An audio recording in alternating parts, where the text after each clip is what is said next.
Bom dia, meus queridos irmãos. Hoje é dia 9 de janeiro. Vamos dar continuidade à leitura da Bíblia do Expositor, a Bíblia de explicação, um capítulo por dia. Levaremos aí alguns anos lendo juntos esta Bíblia, um capítulo por dia. Na leitura anual, 3 capítulos por dia. E nos desafios do livro dos Salmos. Estamos no desafio do Salmo 139, por 21 dias. Amém. Então vamos orar, pedir direção do Espírito Santo para que Ele nos guie nessa verdade de ensinamento da Sua palavra. Espírito Santo de Deus, muito obrigado. Venha nesta leitura nos ensinar a Tua palavra. Em nome de Jesus. Amém. Você com certeza já deve ter visualizado os outros vídeos concernente a esta Bíblia do Expositor. Assistam e ouçam a palavra de Deus no que diz respeito às explicações, às exposições dos versículos, que é para o nosso entendimento espiritual. Amém? Então vamos começar esta leitura. Compartilhe esta leitura. Não se preocupe em dar like no vídeo. Não se preocupe em trazer pessoas para se inscrever no canal. Compartilhe. Porque é compartilhando que os inscritos vão chegar. E os que estão com sede da palavra de Deus vão chegar também. Amém? Eu estou aqui no capítulo 9, dia 9 de janeiro, que diz respeito do ano de 2348 a.C.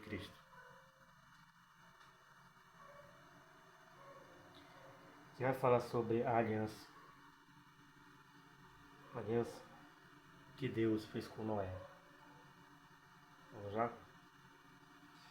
E abençoou Deus Noé e seus filhos e lhes disse: sede fecundos e multiplicai-vos e enchei a terra. A bênção que Deus deu a Noé foi com efeito uma aliança. A aliança está relacionada ao tema do versículo. Sede fecundos e multiplicai-vos sobre a terra. O seu temor e o seu povo serão sobre todo o animal da terra e sobre toda a ave dos céus. E tudo que se move na terra e todos os peixes do mar, as vossas mãos são entregues. Serem entregues nas suas mãos, serem entregues nas mãos do homem, se refere ao fato de que o homem seria capaz de domar e reduzir certos animais para servir de ajuda a ele. Tudo que se move e vive ser-vos-á para mantimento, tudo vos tenho dado, assim como a erva verde. Todos os animais, e assim o homem desejasse, poderiam servir-lhe de alimento, assim como os legumes. Em Gênesis capítulo 1, versículo 29, vemos que o homem era exclusivamente vegetariano antes do dilúvio. Mas a carne com sua vida, que é o seu sangue, não comereis. Proíbe ao homem comer o sangue, por várias razões. Entretanto, o principal motivo foi porque o derramamento do sangue nos sacrifícios caracteriza a grande expiação de que levará a cabo em Cristo, pelo derramamento do sangue, sua vida. Porque certamente requererei o sangue de vossa vida.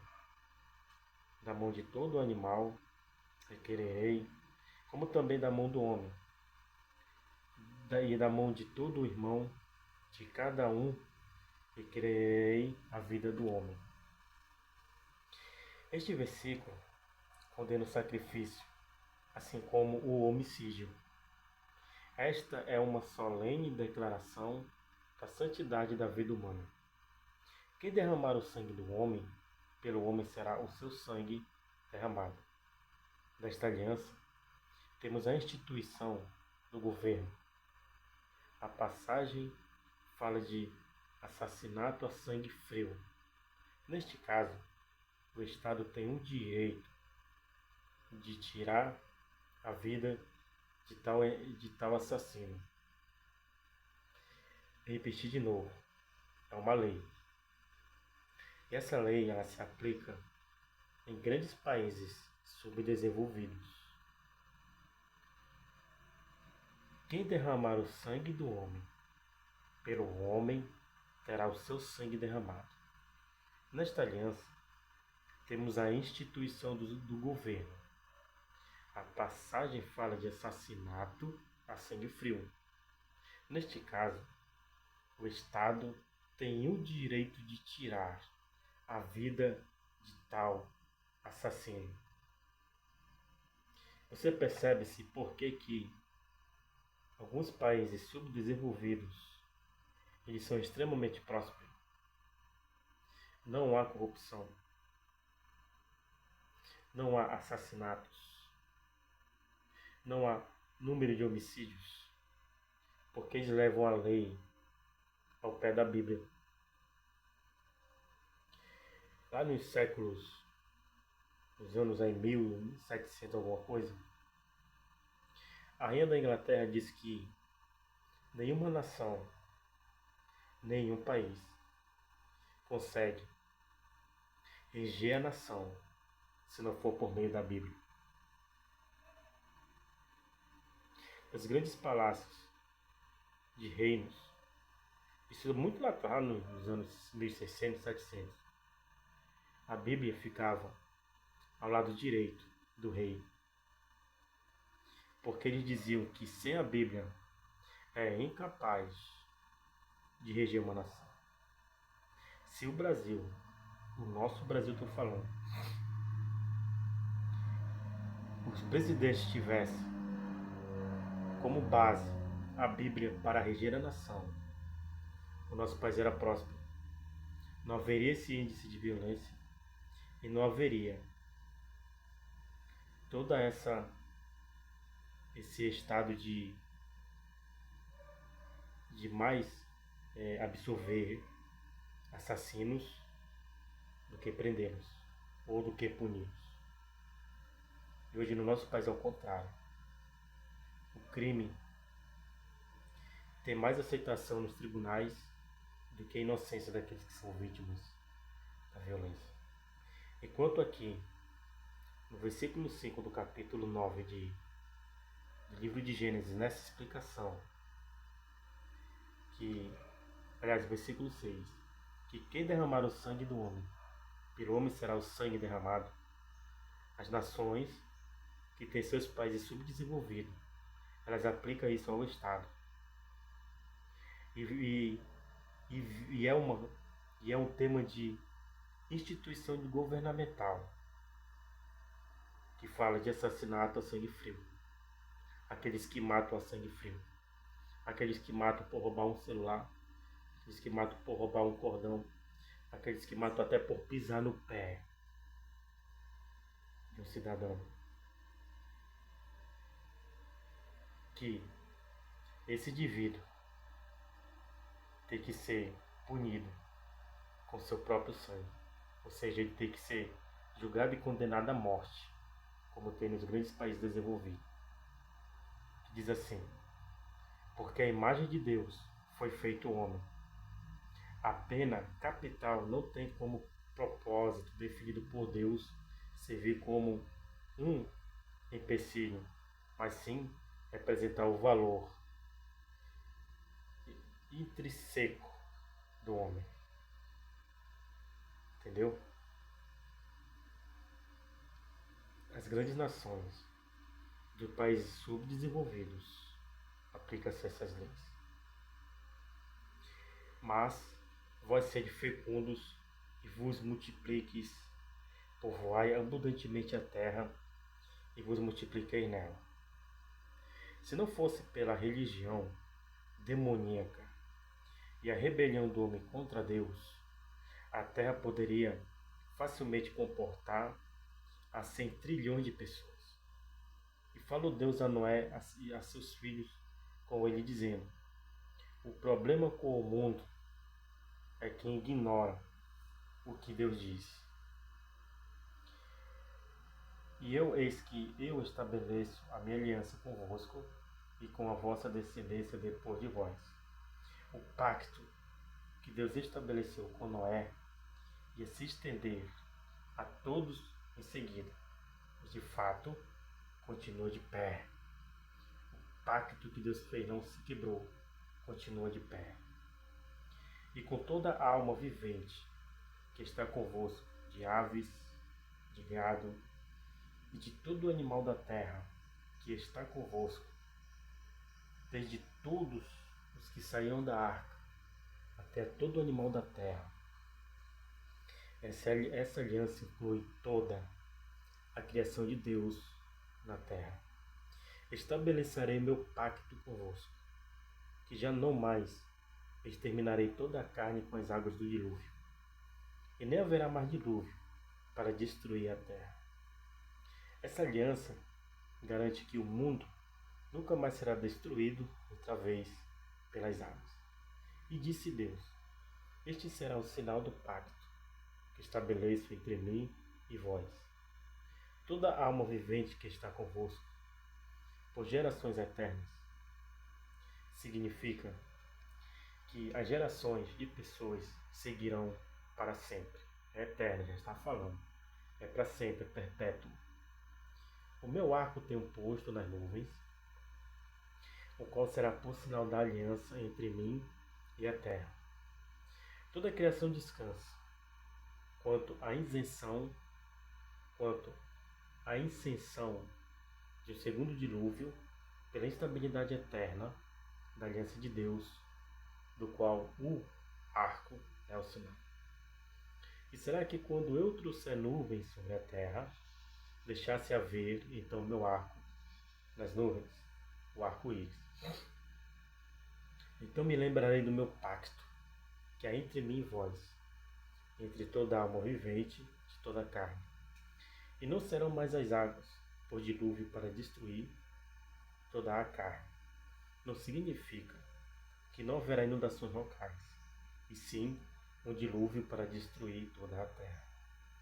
E estará o arco nas nuvens, e eu verei para me lembrar da aliança perpétua entre Deus e toda a alma vivente, de toda a carne que há sobre a terra. Nesta passagem, é dito que essa aliança é eterna. No hebraico significa o pacto da eternidade. E disse Deus a Noé: este será o sinal da aliança que estabeleci entre mim e toda a carne que está sobre a terra. A aliança é universal. O sinal do arco-íris é também universal. Os filhos de Noé que saíram da arca foram Sem, Cão e Jafé. E Cão é o pai de Canaã. Toda a população da terra, desde os tempos do dilúvio, descende de Sem, Cão e Jafé. Canaã é mencionado porque sua linhagem vai tornar-se inimigos implacáveis de Israel cerca de 800 anos no futuro. Estes três são os filhos de Noé, e deles se povoou toda a terra. Significa que cada pessoa sobre a terra morreu no dilúvio, com exceção desta família. Então a palavra de Deus, ela é viva até nos dias de hoje. Já ouvi pregadores pregar assim: você é pobre porque você quer a promessa dos judeus. Pregações de púlpito. Ainda declara para toda a igreja escutar: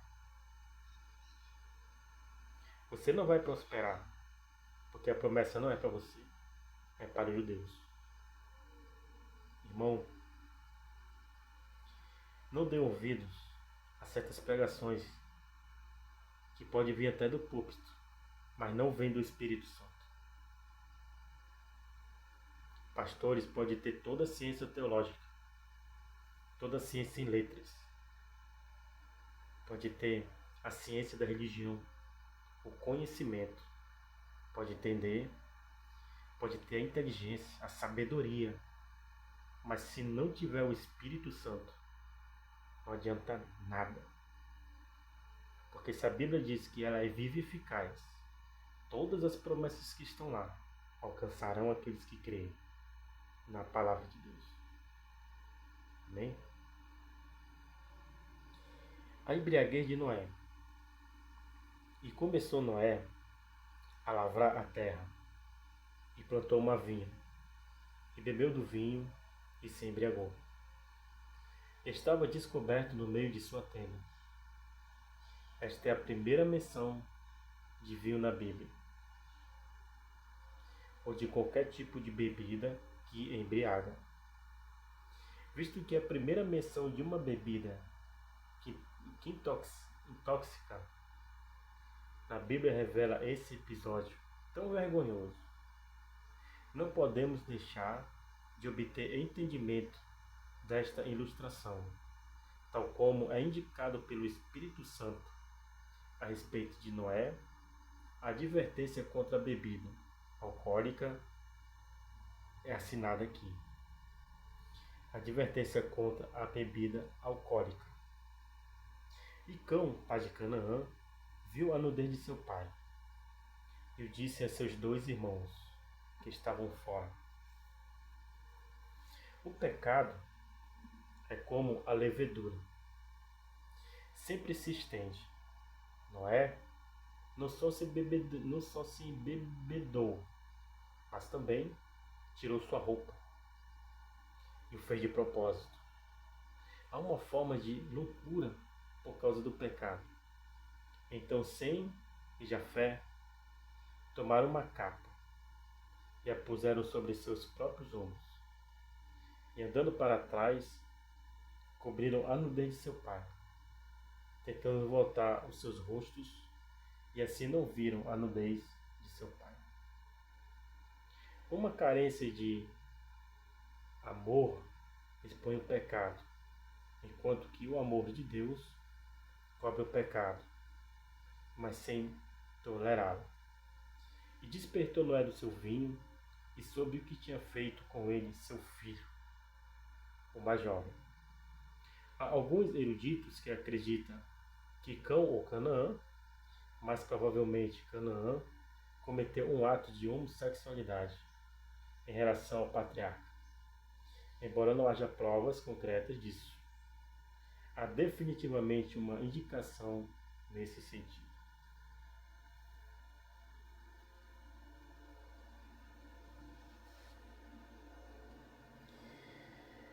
A Bíblia aqui, então, ela expõe uma advertência acerca de bebida.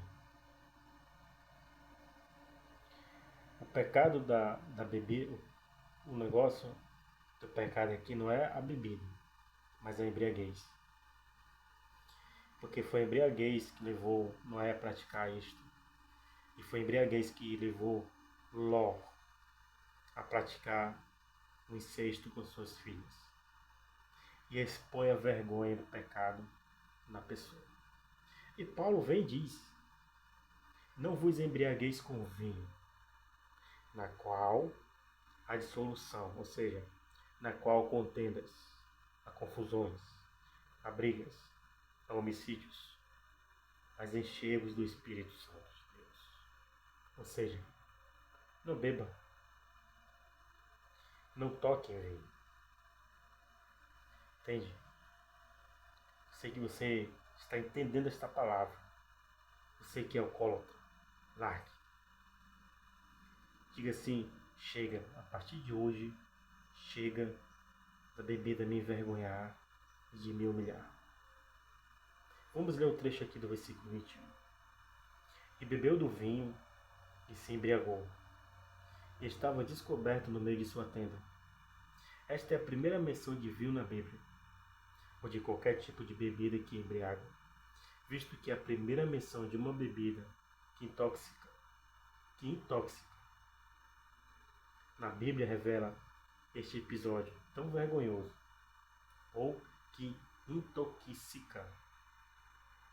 Na Bíblia revela este episódio tão vergonhoso. Não podemos deixar de obter entendimento desta ilustração, tal como é indicado pelo Espírito Santo a respeito de Noé.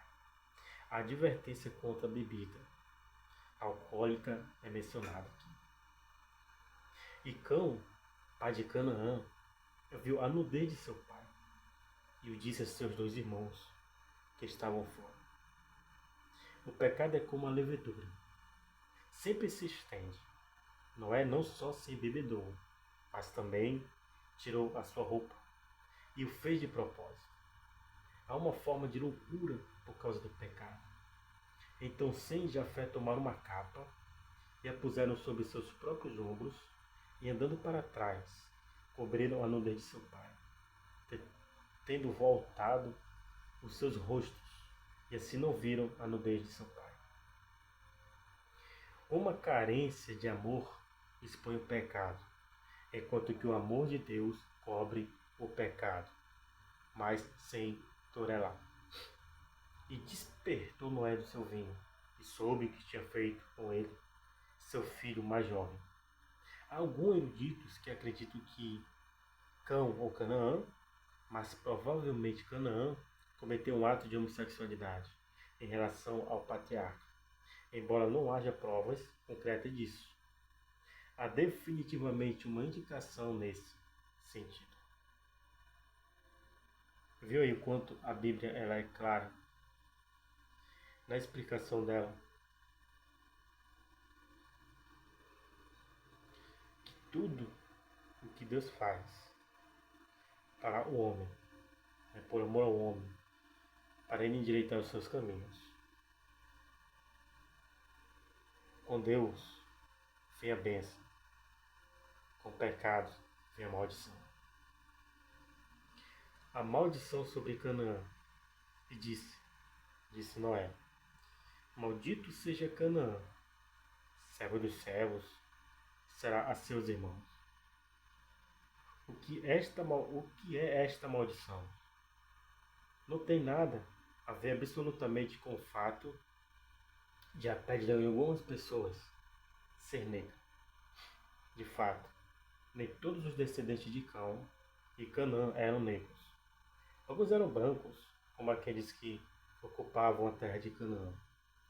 A evidência estava unicamente sobre aqueles e porque eles se opuseram a Israel. Porquanto a declaração é: maldito seja Canaã. Inclusive, os cananeus que puseram sua fé em Deus poderiam escapar da maldição. Raabe, uma cananita e prostituta, é um exemplo excelente. Ela colocou sua fé em Deus e depois de um período de purificação, foi incluída ao acampamento de Israel. Casou-se com um israelita e se tornou uma antepassada de Deus, de Davi, e até do maior filho de Davi, o Senhor Jesus Cristo. Josué, capítulo 6, versículo 25, Mateus capítulo 1, versículo 5, Hebreus 11, 31. Que diz que Raabe no Hebreus teve fé e escondeu os 2 espias que Josué enviou para espiar Canaã. Aleluia. Disse também: bendito seja o Senhor, o Deus de Sem. Por meio de Sem viria um judeu que daria ao mundo a palavra de Deus e, além disso, traria o Messias, o Salvador do mundo. E seja Canaã servo deles. Os cananeus em Israel foram derrotados por Davi e se converteram em servos de Israel. Alargue Deus a Jafé e habite nas tendas de Sem. Israel, os descendentes de Sem, rejeitaria Cristo, enquanto os descendentes de Jafé o aceitariam.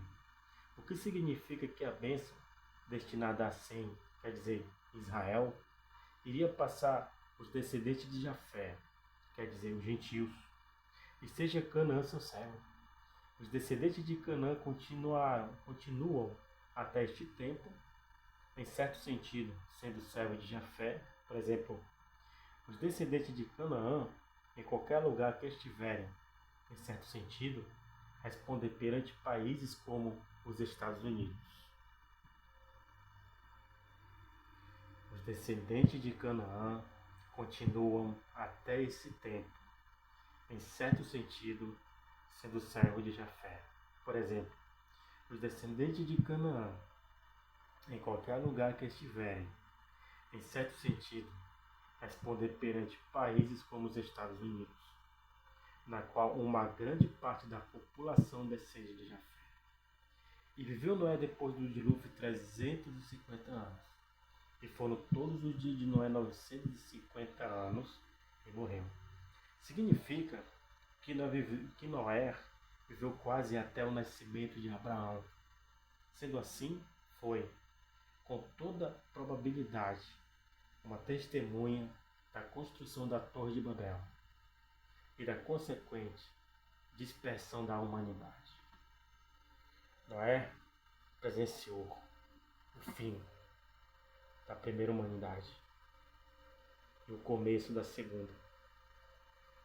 Aleluia. Então aqui finalizamos o capítulo 9 do dia 9 de janeiro da Bíblia Expositora. Ouça essa palavra. Eu peço que os irmãos a compartilhem com muita fé, para que possamos fazer e trazer várias pessoas do mundo todo ler a palavra de Deus. Porque a terra está reagindo. Deus está abatendo todos os soberbos que querem se colocar acima dele. Nações serão destruídas para se ajoelhar e confessar que Jesus é o Senhor. Senhor meu Deus, muito obrigado. Que possamos meditar e ler a Tua palavra cada vez mais. Porque é nela que vamos conhecer Jesus. É nas Escrituras que vamos conhecer Jesus. Porque Ele mesmo fala que é nas Escrituras que é falado dele. E é por meio das Escrituras que vamos conhecer Jesus. Em nome de Jesus, venhamos prosseguir em conhecer o Senhor por meio da Sua palavra. Aleluia. Até o próximo vídeo, se Deus permitir.